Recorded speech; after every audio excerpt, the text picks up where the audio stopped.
post on those documents on the screen?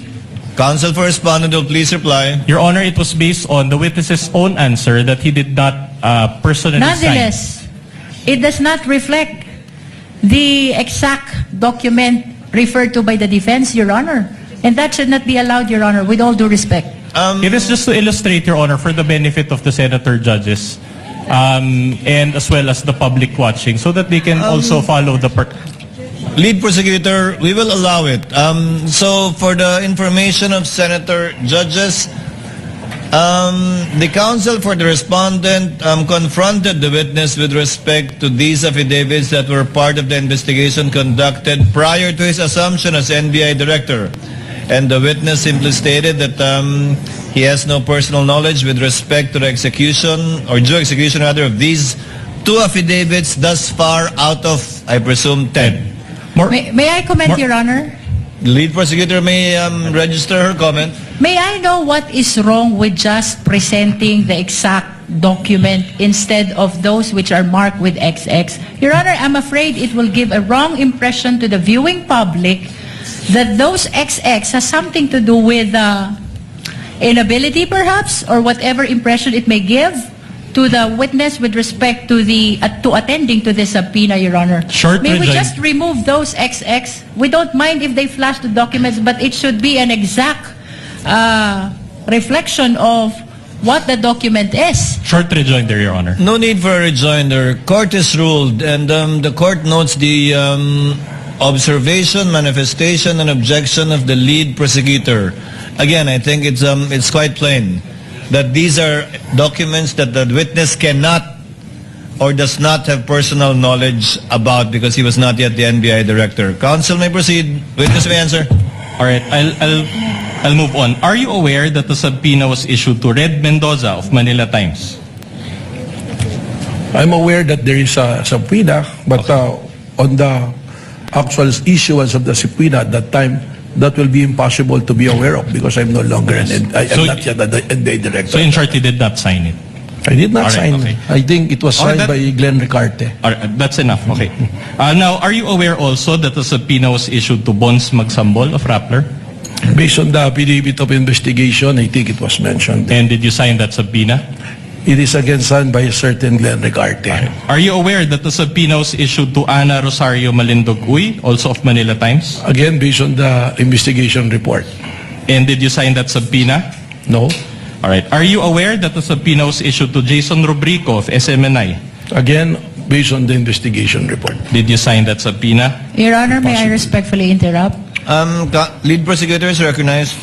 The prosecution is willing to stipulate as to the issuance of this subpoena by the National Bureau of Investigation during the time that the witness is not yet appointed as the NBI director, Your Honor. But that's not my question, Your Honor.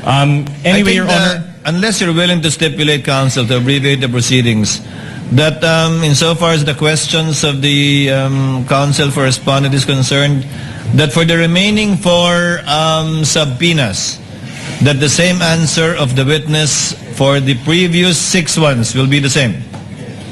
We are willing to stipulate on that, Your Honor. we are not willing to stipulate, Your Honor. We'll just ask for a ruling from the court. In that case, witness may proceed. Witness may answer. Counsel will please proceed. All right. Are you aware that the subpoena was issued again to Jason Rubrico of SNM9? Same answer, Your Honor. Okay, same answer. And you did not sign that subpoena for Jason? I said same answer, right. Your Honor. Are you aware that the subpoena was issued to Michael Flores of Reuters? Same answer, Your Honor. Your Honor, may we ask, Your Honor, that the lawyer of the prosecution do not supply anything or make any comment near the witness? Because it may affect this. Is he... the assisting counsel may not supply any information to the witness other than merely observing the document being shown to him by assisting counsel for respondent. Counsel may proceed. Mr. Presiding Officer, may I speak? Yes, Director. The counsel is not telling anything, but may I request not to cover me so that the people can see me? Yes, that may be granted by the presiding officer. Thank you, Your Honor. Assisting counsel, kindly sit beside the assisting counsel for... Stand rather beside the assisting counsel for the respondent. You may proceed, counsel, right. for the respondent. Are you aware that the subpoena was issued to Mikhail Flores of Reuters? Same answer, Your Same Honor. answer. You did not sign it. Okay. Are you aware that the subpoena was issued to Trixie Cruz Angeles? Same answer. And you did not sign it. Okay. Are you aware that the subpoena was issued to 2 OVP personnel? And did you sign the subpoenas? Same answer. All right. So not a single one. Now, my next question to you is this. Did you oversee any interview that was conducted in the fact-finding investigation? Your Honor, the question is vague. If the witness is a lawyer and is competent to Your answer, Honor- if he knows, Your Honor. Your Honor, during the direct, it was established that there were 2 investigations. The first investigation and the current investigation of the STF. Then, the defense need to specify which investigation is he referring to. The affidavit, Counsel will please clarify. okay. Did you oversee an interview that was conducted in the investigation that was covered by the affidavit of investigation? As mentioned in my testimony, I was appointed only on February 20, 2026, and it's very unlikely to be part of the investigation prior to that. Okay. So, are you aware that there were at least 4 interviews that were conducted? Your Honor, asked and answered. That is a different question, Your Honor. Nonetheless, Witness may answer. I'm not aware because I'm not yet there. Okay, so are you aware, let me be more specific, are you aware that an interview of Dempsey Reyes of PDI was conducted? I'm not aware of that, but as reflected in the investigation report, it was there. So in other words, you did not oversee that interview? Yes, definitely. All right. Are you aware that there was an interview of Fred Mendoza of Manila Times? Same answer, Your Honor. Same answer. Are you aware that there was an interview of Bons Magsambol of Rappler? Same answer. Same answer. So you did not oversee that interview. And are you aware that there was an interview of Jason Rubrico?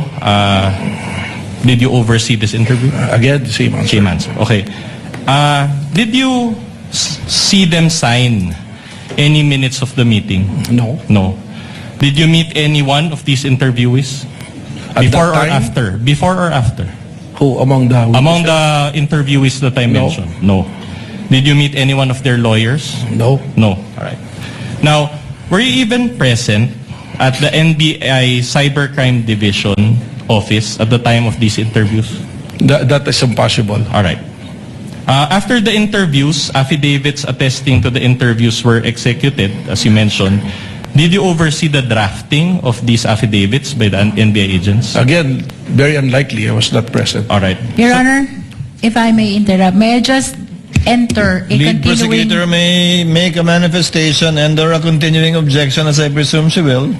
Yes, Your Honor. I'm entering a continuing objection to the line of questions of the defense on the ground, as stated by the witness, he has no personal knowledge about the investigation conducted prior to his appointment in February 2026, Your Honor. Just a That is short for the record. The rejoinder, Your continuing Honor. objection is noted. Counsel for the respondent may proceed. No need for that rejoinder. But were you present when the NBI agents subscribed and sworn to their affidavits? I was not there. You were not there. Still nothing. So, and since you did not actually participate, it means that you do not have personal knowledge of these stages of the investigation, correct? During that time, yes, but as I mentioned earlier, I read the investigation report. So your knowledge of the investigation was based on only of your reading. That is absolutely correct, All right. and upon the discussion of the investigating Okay, officers. very well. Now, were you present at the November 23, 2024 press con? I was not present. You were not I was present. not participating on that. And if you know, was any NBI agent present at the November 23, 2024 press con? Not that I know of. None. All right. So in layman's terms, for the benefit of this honorable court and the Filipino people watching, and I'll phrase my question in Tagalog. So sa kabila po ng pagtestigo po ninyo ngayong araw, inaamin nyo ba na wala kayong personal na kaalaman sa nangyaring investigation starting November 23, 2024? Malinaw naman po yun. At ang korte po, I can take judicial notice of the fact na hindi pa po ako NBI director ng panahon na yun. So you're confirming that you do not have personal knowledge because you were only appointed as NBA director a year later or on February 20, Your Honor, ask and 2026, answer correct? question. No, I haven't even asked that question, Your Honor. Kindly let counsel finish. So again, I will repeat. So the reason for this is that because you became NBI director only a year later or on February 20, 2026, correct? Tama po. All right. Okay. So prior to February 20, 2026, you do not have any personal knowledge of any investigation, correct? Nababasa ko lang po sa balita mga pangyayari. Which is not personal knowledge, correct? Well, yun lang po yung knowledge natin. You're a lawyer, correct? Tama po, 29 years. 29 years. Can you recall Rule 130, Section 22 of the Rules of Evidence? Can you refresh me, sir? Okay, I will Because you have a gladly copy. refresh you, of course. I have here a copy of Rule 130, Section 22 of the Rules of Evidence, and I'll read it. Please read with me, Director Matibag. Testimony confined to personal knowledge. A witness can testify only to those facts which he or she knows of his or her personal knowledge, that is, which are derived from his or her own perception. Can you recall that rule now? Ayan po, nababasa ko po ngayon. Okay, you Tama can po. read it. All right. So, based on this rule, will you agree with me that a witness can only testify based on his personal knowledge? Your Honor, may I comment to that? These are basic questions, Your Honor. The witness is a lawyer. He is competent enough to answer. Counsel, are you making an objection? This is a comment, Your Honor. The witness repeatedly testified that he was appointed only in February 2026 and that all his testimonies pertaining to the first investigation are based on records, Your Honor. And this is allowed. As a matter of fact, under the rules, entries in official records are considered as prima facie evidence of the contents thereof. And thus, it's exactly the basis of the witness in answering the question of the defense. All his knowledge pertaining to the first investigation are based on records. Short rejoinder, Your Honor. No need, counsel. Distinguished lead prosecutor, the counsel for respondent did not object to the line of questioning of the lead prosecutor earlier, based exactly on the ground cited by the lead prosecutor. The presiding officer will give sufficient leeway to the counsel for respondent to establish his point. I think you also see what he is trying to establish. That's why he made a continuing objection in relation to it.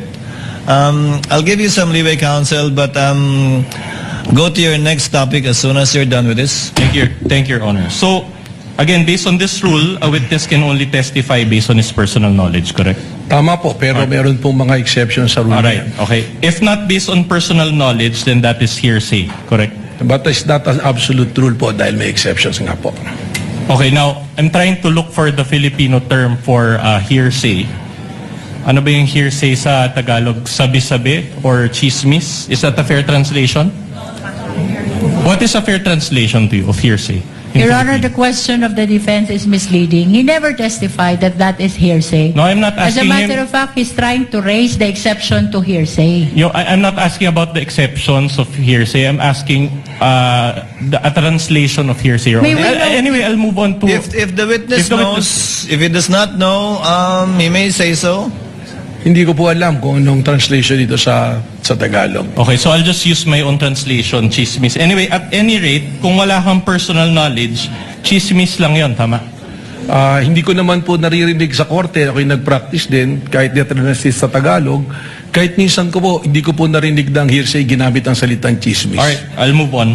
Now, the main material that the NBI used in its investigation was the video of the November 23, 2024 press con, correct?